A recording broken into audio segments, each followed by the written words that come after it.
मनेगाव येथील शेतकऱ्याची 1 एकर मका पीक जळून खाक.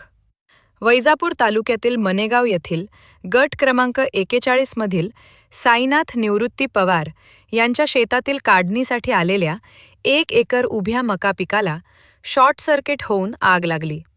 यामध्ये 1 एकर मका व त्यामध्ये केलेले ठिबक व जनावरांचा चारा जळून खाक झाला आहे.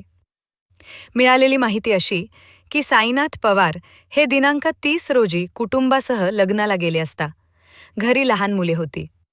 दुपारी 12 वाजे दरम्यान शॉर्ट सर्किट होऊन काढणीसाठी आलेल्या मका पिकाला आग लागली. आग लागल्याचे बघताच परिसरातील शेतकऱ्यांनी धाव घेत आज आग विझवण्याचा प्रयत्न केला.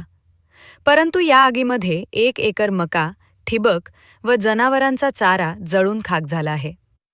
त्यामुळे साईनाथ पवार या शेतकऱ्याचे 1 ते 1.5 लाख रुपयांचे आर्थिक नुकसान झाले आहे. सुदैवाने यामध्ये जीवितहानी झाली नाही. घटनेची माहिती मिळताच ग्राम महसूल अधिकारी देविदास पावटेकर यांनी घटनास्थळी जाऊन पंचनामा केला.